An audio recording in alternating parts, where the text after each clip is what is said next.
SaaS Backwards is sponsored by Austin Lawrence Group, specializing in demand gen for SaaS. It sure is noisy. I deleted 100 emails from vendors just this morning. Your buyer has gotten better at ignoring you, and you're gonna need a big idea if you want to cut through all that clutter. Austin Lawrence is just the right agency to help you find it. So if your campaigns are falling on deaf eyeballs, let's talk. Visit austinlawrence.com today and let's build something bigger.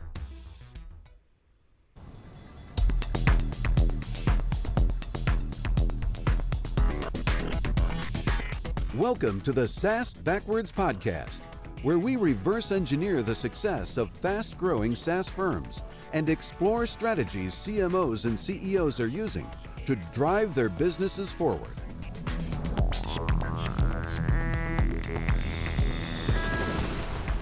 Welcome to SaaS Backwards, a podcast that helps SaaS CEOs and CMOs to accelerate growth and enhance profitability. Our guest today is Steve MacDonald, CEO at Social Closer, a martech SaaS, and Content Strategies, a SaaS-focused content marketing firm that has a unique approach to building and distributing thought leadership content. Hey, Steve, welcome to the podcast. Well, thank you, Ken, and good to be here. So to be fair, this is our second go at a podcast. You had me as a guest about a week ago or so on your podcast. So we felt there was so much to talk about that we wanted to repeat the experience with some new things, some new stuff we wanted to cover that we didn't have a chance in the time we had together last time. But before we dig into that, could you just tell my listeners a little bit more about you and your company? I think we're focusing on Content Strategies here today. Yeah, well, I think what's important is for the audience here is that I've lived in both worlds and continue. So I'm a SaaS founder, went through the first round, growing the company. So I have a perspective from being actually the founder and CEO of the company and responsible for all growth. But at the same time, I also have a big agency background and a big background as a CMO myself, a fractional CMO. And that's what actually led to the development of the Content Strategies and kind of the unique way that we go about creating thought leadership content that I think we're going to be getting into today. Yeah, absolutely. And I think it's something that we share, actually. I don't talk that often about it, but I'm a failed internet billionaire. I have my couple of startups that one almost made it. It sort of reminds me of when I managed a rock band. They were almost famous. And my startup, my last one, was almost a unicorn. So anyway, let's dig in. I really want to start talking about this idea that, having one foot in the realm of being a software company founder gives you maybe some perspective and appreciation for the situation of clients of Content Strategies. And how that plays out in sort of the mission, vision, and work that you do. Yeah, well, I think, being the founder of a SaaS company, it's very, very easy to get into the mentality of, look what we've created. If you could just see this, I mean, everybody's going to want this, right? Because we eat our own dog food absolutely every single day. And it takes a lot more to be successful than something that's going to go into the tech stack, that's going to push something out that's already there, that's an unknown, that's potentially a risk for the people that are buying it. They have to trust in you. They have to trust in the company because the decisions that they're making have risk for them, right? So we have to think about all of that. And we have to think more than just product marketers, which is super important, but it takes a lot more than saying, look at the product and the service that we're providing. Isn't it great? Don't you want to buy? Because we all want to just believe that we've created something so incredible that, geez, the masses are just going to start flocking in when they find out, right? But that finding out phase and finding out the right way has to be done methodically, and it has to build trust in you. They have to know that you understand their industry, that you understand their problems, and that you've got a unique solution set and advice that goes beyond specifically what it is that you're doing, because your buyers are looking for that. So if we don't understand that as SaaS founders, then we're going to have a big hurdle to overcome. And I think that's one of the biggest things that I learned, because I started out by, in the, if I build it, they will come mode, believe me. Yeah. I mean, I think that my experience, and especially, we're up over 80 podcast episodes now. So in the interviews and work experience with SaaS CEOs, CMOs, they often have the thoughts. They often know the business as well, or in many cases better than their customers, but they don't communicate that effectively and they don't leverage that knowledge, right? So it's not that a SaaS company is often started by a subject matter expert, right? They experience some problem out in whatever area of endeavor they're expert in, and there was no solution that would solve their problems. So they go solve those problems themselves, and now, eureka, we should have a software company and go try and sell it to other people. But then they lose the connectivity to the eureka moment, right? And so the idea, I think, in the challenger customer, challenger sale, this notion of commercial teaching is sort of recreating that eureka moment for your prospects, right? So if you're not doing that, I think that's sort of the fundamental issue. Yeah, you just described my background. There's a problem that needed to be solved, wasn't solved, it was big. And so I decided I'm the one that's going to set out and I'm going to solve it, right? But it takes a lot more than a great idea for a company to be successful. And, I just interviewed on my podcast yesterday a woman that works for a venture firm. And all she does, she's the CMO, comes out of the tech B2B CMO space. And all she does all day long is consult with these startups on their product market fit and their ICP, who they're going after, what are the problems that they're solving, how do they become a source, an advisor to these companies. So this is a lot more, and it's a lot harder than any of us thought getting into it. But the good news is that there is a way to break through. You got to break through the noise, right? You've got to have a reason why people stop, pause, take notice, take interest.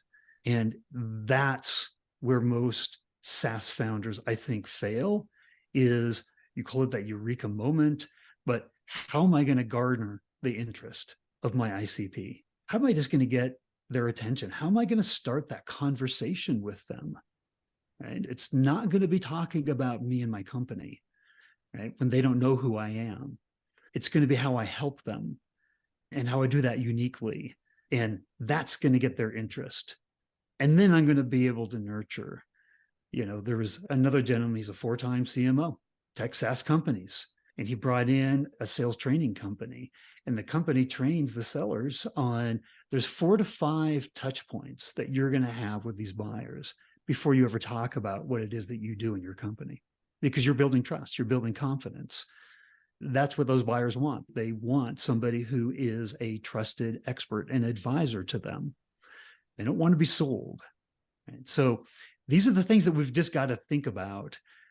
Building that trust, building that credibility, and getting their interest, getting part of their headspace is one of the number one things and challenge that you need to do and think about as a SaaS founder. So let's get into what you and I share as a belief of how we're going to do that.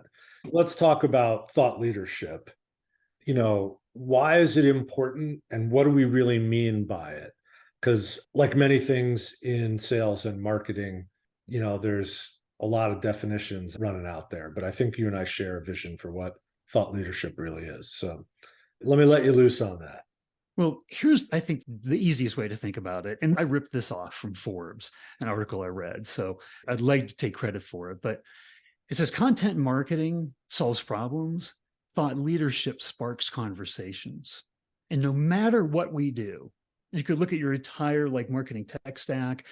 And I think this came from Pardot. They said, look, all the marketing automation in the world is just queuing up a human conversation. Right? So what thought leadership does is it sparks conversations with your ICP. So then the question becomes, how do you spark that conversation? Right? And it's what we were just talking about. You have to be doing something that's of interest to them. Your company and what your company does isn't of interest to them yet until they start doing all of their research. And by the way, The trend is they're doing more and more research before they ever want to talk to anybody inside of your company. 70% of their research is already done, which just means they're consuming content. They're trying to understand their jobs, the risk on their jobs, what are the trends in the industry, what are others doing? Like, they're collecting all of that information before they want to talk to you. So what that means is they're consuming content, and it's not product feature content, right? It's thought leadership content. 96% of B2B decision makers review thought leadership content before they make a decision. It helps you get into the consideration set. There's like a whole study LinkedIn and Edelman did about the importance of thought leadership content. But the most important thing to take away from it is that you're going to buy from somebody you trust. That's never changed. I mean, that sparking the conversation thing is really important. And there's a sales trainer I follow on LinkedIn, very popular guy. You probably follow him too, Brian Burns. Oh, yeah. He has the podcast, The Brutal Truth About Sales podcast. But he does these great vignette videos. He does, like, he's walking in his neighborhood and expounds on stuff. And a recent one was all about, you have to get people to trust you as a seller. You have to talk with them. And he brought up the idea, and we've been in this situation, all of us, where you're at some kind of either a social event or a business event. And there's sort of two kinds of people. There's the insurance salesman that buzzes around to everybody in the room, sort of drops into a group of 3 or 4 people, hands the card out, and then fritters off. And then there's like the people that spend that time at the event trying to meet 1 or 2 people and create a real conversation and a dialogue. And I don't know about you, but my experience in those scenarios is the people who I've focused that kind of attention on stay in my life professionally for years. And sometimes they become customers, sometimes they become referral sources. And I think in that same way, we as marketers have to arm our sellers to be able to have those deep and meaningful conversations, because we can't expect them to be business experts necessarily. Some of the best ones are, but we can't expect them to be like born experts in the business when they might have been hired 5 months ago as a seller or a sales manager in a vertical they're new to. So I think this thought leadership content is the thing that allows them to be those good humans in those conversations. Otherwise, it's like, hey, do you want a demo? Hey, do you want a demo? And there's not a salesperson alive that doesn't need the ability to keep the conversation going with their prospects. Because B2B selling, it's a relationship. It takes a long time. So you're constantly trying to find relevant ways to stay in front of your buyers and keep that conversation alive. So, I just had a conversation with a 4-time B2B CMO yesterday, different one.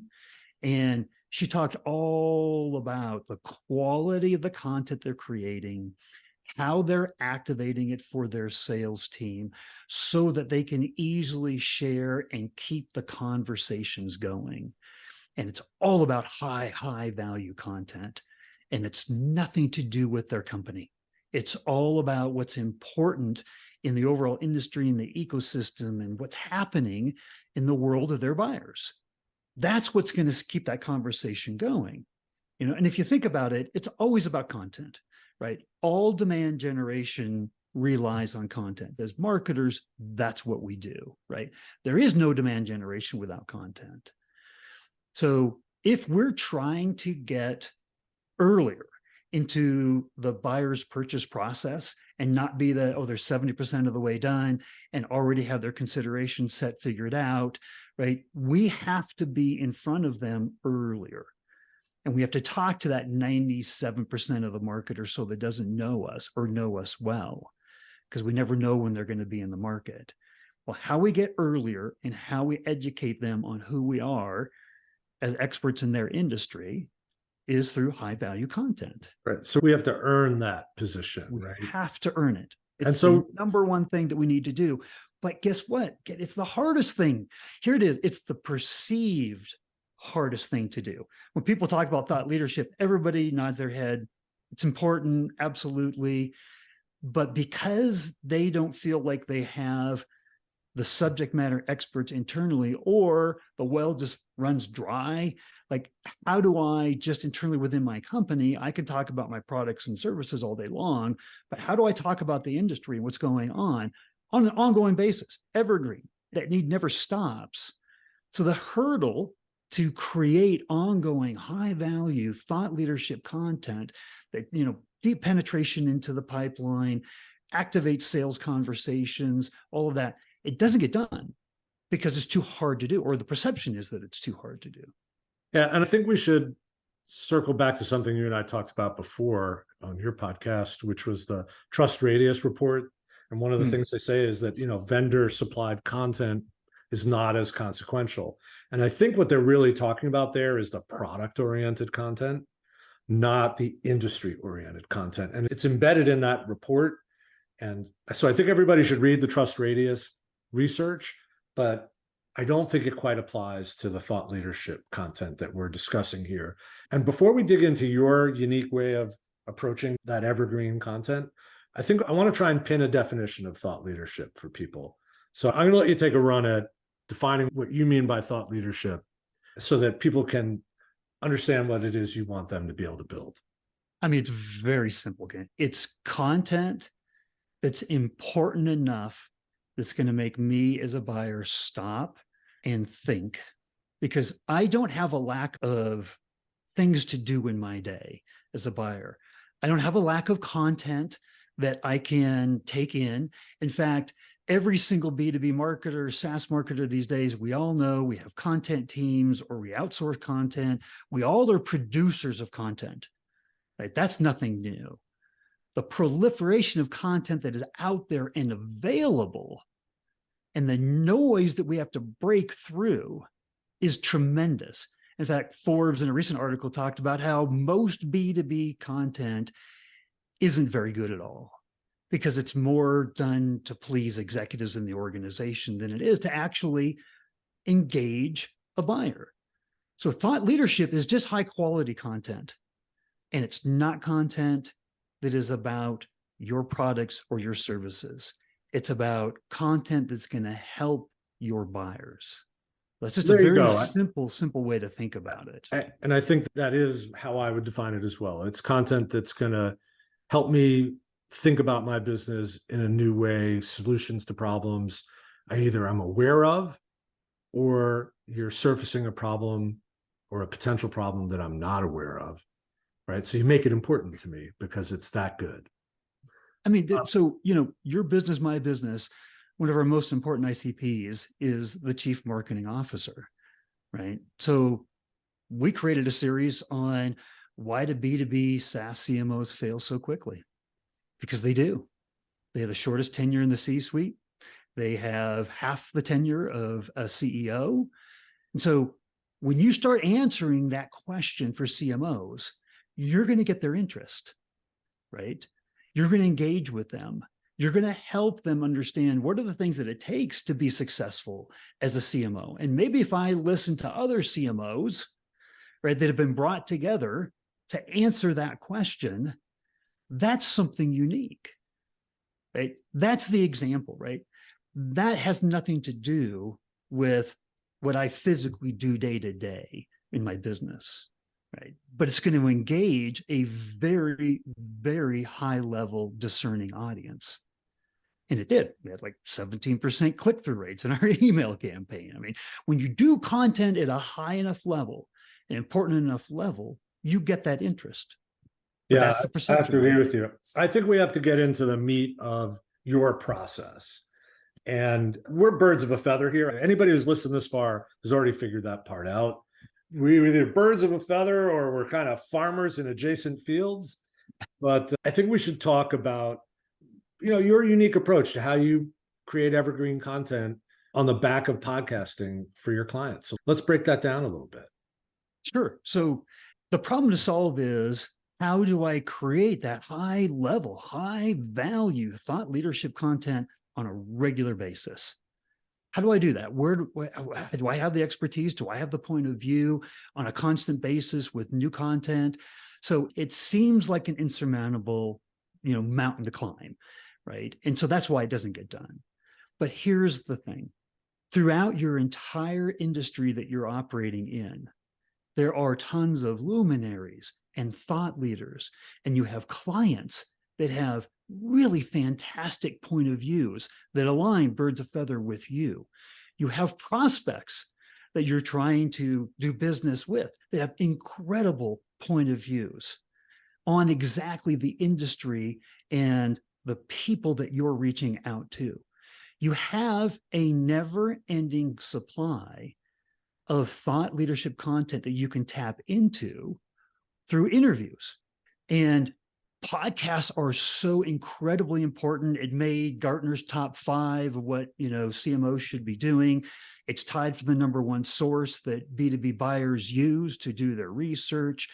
It's a dialogue. It's not here's a white paper that we wrote from our point of view of our company. It's a dialogue with others that are your peers or people that you respect, right? So there is a conversation that can be created around any thought leadership content subject matter. And there's umpteen people that you can tap in to do it. And podcasts are so popular these days that the vast majority of people are very flattered and love to come on to a podcast. And they love to be able to talk about their expertise, their point of view, their thought on the subject matter you're trying to bring forward to your audience. And podcasts are pretty easy to do, right? We're on a Zoom call doing a podcast right now. I've got an $83 microphone here, right? I publish out to all the podcast, areas with a service I have for $19.99 a month. This isn't an investment in dollars. It's an investment of taking the expertise around you in your industry. And if you bring it forth through your unique point of view, guess what? All of that expertise, that rubs off on your brand, your reputation. All of a sudden, you are an advisor in the industry. That can't be recreated easily, right? Without tapping into all of those resources. Yeah, and absolutely. It's just simple to do. I mean, first of all, thank you for making me look good. But seriously, I don't know how many guests you've had on your podcast. I've had 80 in mine. Those are 80 people that I've spent at least an hour with, Yep. that I've been able to connect with in a way that in about 20% of the cases is ongoing. The 80% that aren't that meaningful have used the platform for their own reasons. And, we had an equal exchange of value and off they went. Right. But the value has accrued here for us in our podcast and with our clients who do it, that it's their content engine, right? And I think we should break down a little bit more about what else comes out of the podcast, because we're not done once we publish a podcast, are we? No. And I think there's a big misperception on a couple of things too. A, it's hard to get people on a podcast. And B, you've got to then long-term, you've got to build up this viewership to get value out of it, to create your own media channel. Well, still these days, for pennies on the dollars versus a lot of other demand gen, channels you have, is email marketing. And if you don't have that list of 10,000 people that are in your ICP that you're constantly trying to engage with and doing newsletters and all kinds of opportunities like that, so you have a distribution channel for your podcast. Agreed. And you also can do it paid on LinkedIn for not so much money. You can the best of the best you can then take, and you can do paid and all kinds of things. And here's the other thing too. Content is king, right? Everybody's going to agree to that. If you don't, you're going to be an outsider. So the kind of content that is a podcast, is long form. It can be video, like you're doing here, audio. It can be transcribed. Summary videos can be done out of it. Tweets can be done out of it. LinkedIn posts can be done out of it. Blog posts can be done out of it. It is a one sitting, a 20-minute, half an hour podcast has the ability to explode into content that you can create and use. Like that 4-time CMO that I was talking to yesterday. She's like, oh, the activation that we put out from our podcasts and the industry luminaries that they're talking to in their field, says we put it out and we activate it on social, and it makes it extremely easy then for our sales team just to share, right? and stimulate a conversation, get into a conversation they were trying to get into, prolong a conversation that's kind of stalled out. I mean, that's just one idea. But if your content team had high value, 20-minute, half an hour worth of content in every form that's available in multimedia, the way that it is through podcasting, it's a bonanza, right? Showing my age a little bit there with that word, but it's the gift that keeps on giving. Fair enough. And by the way, bonanza also a very drinkable and affordable red wine. So maybe you're just an onophile. So I think also when you look over time, you build this set of relationships with people. First of all, you can go back to them, right? A year later, 2 years later, you can go back and say, hey, Mary, what's changed? Maybe she's changed jobs, or maybe, she's espousing a new point of view. So that allows you that sort of context. But also you can ask this group of folks who have appeared, maybe to appear in your research reports, right? Like, hey, we're doing a survey. We'd love to get your expert opinions, and we're going to share it with you guys first. So you build this audience for your own use and for their benefit as well, right? It's got to be a mutual benefit. So I think there's a lot that comes out of actually building relationships with people who are either potential clients. We haven't really talked about that.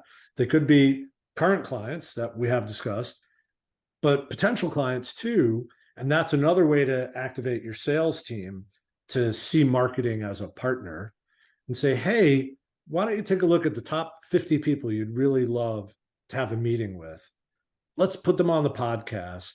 Let's warm them up for you, make them part of our world, and then see what happens in trying to actually generate additional sales engagement. I think there's a lot of fruit there.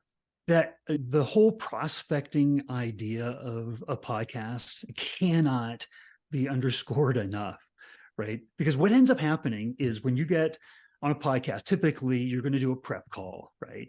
And so you're going to talk for, half hour or so about, their background and their point of view on the industry and what they think's important. That's a half an hour of relationship building time you just spent. And then you book an hour for a podcast, right? And you recap, and then you go in and they get to talk about everything they think's important.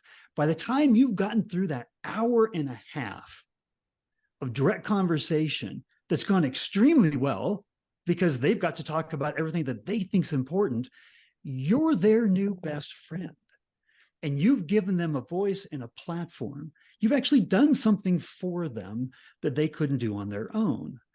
So they're open to then, talking about what it is that you guys do. And if you run the podcast well, you're asking questions that tie back into what you do as a business. And then you hit the record button, you say, Ken, you said X, Y, and Z there. And, that's one of the problems that the majority of our customers have. And then all of a sudden you're into a conversation. You're like, well, you want to talk a little bit more about this, right? It lends itself naturally to a conversation that goes directly then into the pipeline and easy to tee back over to sales. But they have a connection to you, and they know that the other 80 or 79 episodes that qualifies you as an expert. You're building a relationship as an advisor, as an expert, as somebody that can help them. And it's a relationship business. You've just created the best relationship you can. You've helped sales in ways that they can't themselves.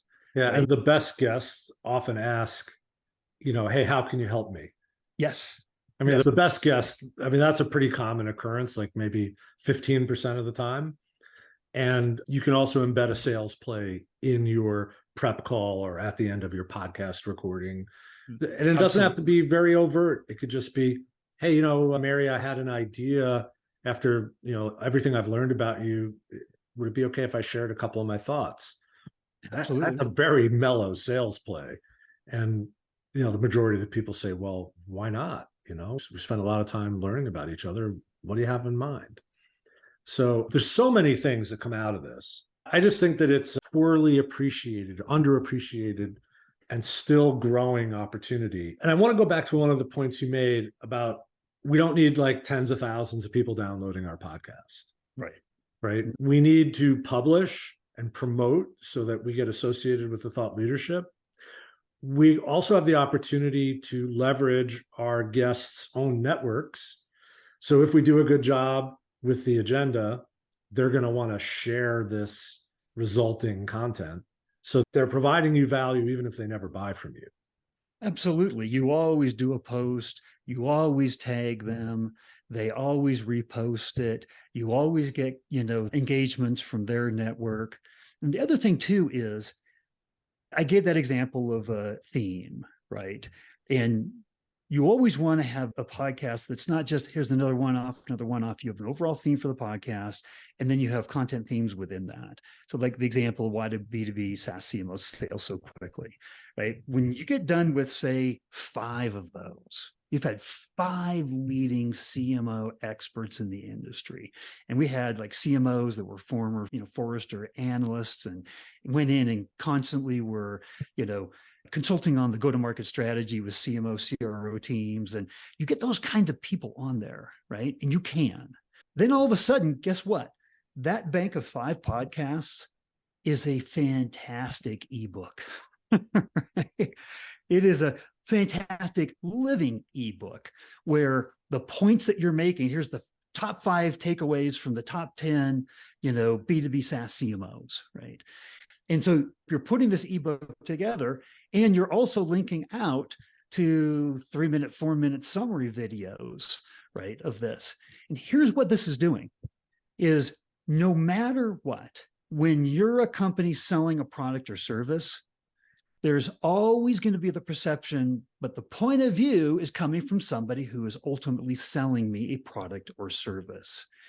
So if you're saying this is why what we do is so important and the problem is so important for you to be able to solve, if you don't have outside validation behind your point of view, just like trust radius, that report, right? Reviews are super important, right? Because it's others validating what you do is important. This podcast strategy has a way to take all the important people and customers too. We can't underscore customers because we have to have a focus, and marketing has to have a focus on customers and retention and making them feel good and highlighting them. But the bottom line is you have others that are validating the same point of view that you have as a company. So in other words, I have, and I always ask on all my podcasts, I asked it when you were there, I asked on the success of a company, overall success of the company, how important is content? 1, not at all, 10, vital. The last 2 guests have broken the scale and they've answered 11 and one answered 12 and one answered 25.